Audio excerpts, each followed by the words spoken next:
Eu primeiro agradecer, né, esse convite, começar fazendo minha autodescrição, né? Então, eu sou uma mulher negra, de pele preta, tenho cabelo crespo curto, uso um óculos de aro vermelho, brinco vermelho, estou com uma blusa também vermelha, e ao fundo uma parede branca com o quadro de uma mulher negra. Bom, o que eu creio que isso que a Ariana trouxe, né, ela traz esse quadro dramático que a gente vivencia na educação hoje, em particular para as meninas negras, e é muito importante a gente estar falando sobre as meninas negras nesse painel, pensando que a gente está no mês de julho, Julho das Pretas, 25 de julho a gente vai ter a comemoração do Dia das Mulheres Afro-Latino-Americanas e Caribenha, e essa é uma agenda urgente, que não é de hoje, mas que só reafirma a necessidade de a gente olhar que sociedade que nós temos e que sociedade queremos, né? Então, esse momento que a gente vive, ele demonstra um histórico de violações no Brasil com relação a uma parcela da sua população. Então, a história do Brasil é a história de alternativas por violação, né? Então, são escolhas por violação e violação que recaem sobre a população negra. Então, o que a gente tem vivido são escolhas políticas e econômicas que mantêm a população negra em condição de subcidadania, né?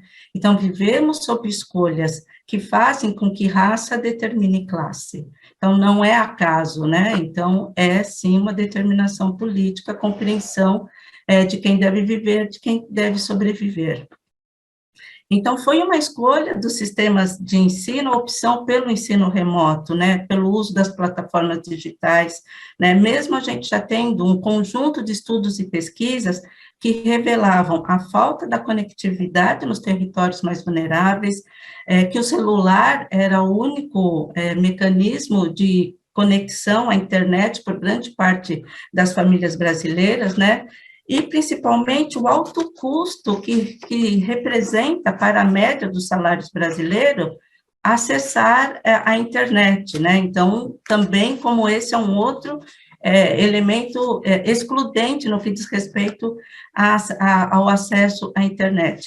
Então, essa opção do sistema de ensino pela educação remota na modalidade digital, ela resultou no aumento das desigualdades na educação, na violação do direito à aprendizagem das meninas e também dos meninos negros, né? Mas principalmente ela esgarçou ainda mais a situação de vulnerabilidade das famílias negras, né? Famílias que não puderam acompanhar os estudantes, né, nessa educação em casa, que não puderam orientar as atividades escolares, principalmente por conta das condições socioeconômicas da família negra, porque elas ou estavam naqueles serviços considerados essenciais, ou elas tinham que sair todo dia para conseguir uma renda, já que integram aqueles grupos que se chamam de empreendedores, né? Ou seja, a gente tem, nesses 2 anos, o que a gente tem visto é o avanço de um ambiente de vulnerabilidade, de desmonte de políticas públicas, né? Mas principalmente um ambiente social e político que estimula o racismo e o sexismo, né? Então, são 2 anos em que a gente vem assistindo e vivenciando, né, atos de violência e violação dos direitos das meninas, né, e também das mulheres. Então, nós temos essas violências que se repercutem nas relações cotidianas entre pessoas, violência do sistema de justiça, na educação, conforme já destacado aqui pela Ariana, na saúde, né, e esses destaques no que diz respeito a quem morreu e quem sobreviveu na pandemia, quem conseguiu acesso rápido ou não à vacina, né? Então, a gente tem um cenário, né, se a gente pega especificamente a pandemia, ele explicita o compromisso das nossas forças políticas e econômicas com a manutenção das desigualdades ou o total descaso com ações que revertam as desigualdades de raça e gênero. Mas também a gente tem vivido uma passividade da população, né, de cidadãos e cidadãs com esse ambiente, né? Então, como é que se pode assistir passivamente ao avanço da fome, né, a essa degradação que a gente tem vivido em termos de direitos humanos, né? E, principalmente, essa permanência da vida em uma sociedade com hierarquia, com discriminação e desigualdades, né? Então, a gente tem que pensar em alternativas, mas talvez em urgências. Então, o que é urgente nesse momento? É retomarmos a noção da indissociabilidade entre os direitos, né? De que nós devemos exigir todos os direitos. Nós, né? Mulheres, homens, população negra, população branca, e reivindicar, porque cabe ao Estado prover os nossos direitos, né? Então, não é simplesmente há obrigações do Estado, e o dele é garantir condições socioeconômicas dignas para a sua população.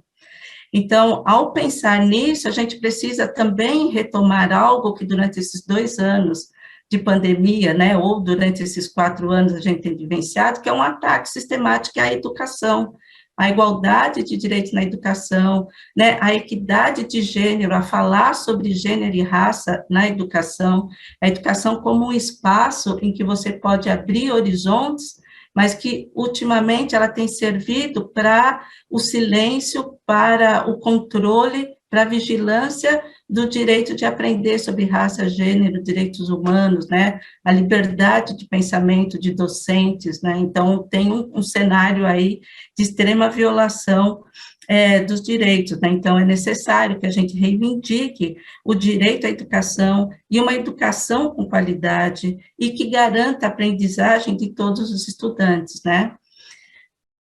Essa situação, né, tanto social e econômica da nossa sociedade, reafirma a importância da gente exigir ações intersetoriais, né, porque elas são fundamentais para garantir os direitos das meninas, em particular das meninas negras, né. A gente precisa pensar no sistema de garantia de direitos. Sem esse sistema ativo, absolutamente nada avança, né, em termos da educação, mas a gente não pode ficar somente na educação. Então, a gente precisa, ao olhar para o direito das meninas, também pensar no direito das famílias. Quais são as condições de vida das famílias negras?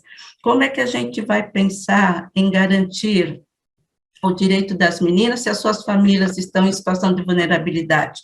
Por isso que a gente defende programas de redistribuição de renda, né, para garantia alimentar, para garantia nutricional, para que as famílias tenham condições de moradia digna, as famílias têm direito a empregos e salários dignos, a viver em territórios sem violência letal, né, para que sejam territórios de direitos e não de violações. Portanto, dentro das urgências, né, das nossas reivindicações, fazer com que o sistema de garantia de direitos esteja funcionando plenamente e em favor das meninas negras, né, porque os seus direitos constitucionais, eles seguem sendo violados, né, a Ariana destacou, antes da pandemia, durante e ainda será um longo caminho para a gente restituir uma situação de direito e, principalmente, pensar em termos de futuro e uma vida digna, né? Então, é necessário que haja o acompanhamento, orientação e, principalmente, suporte da assistência social às famílias para que esse direito das famílias se estenda aos seus filhos e às suas filhas, né? Então, o que a gente está dizendo? Que precisamos garantir condições para que as meninas continuem na escola, para que voltem à escola, mas a educação não vai fazer isso sozinha, né? Então, é necessário opções, é necessário compromisso e ação, né? Ética, ação política, né? Com ações não só que garantam os direitos sociais e econômicos, mas principalmente com ações de promoção da igualdade, da valorização da diversidade, de enfrentamento ao racismo, do sexismo, né?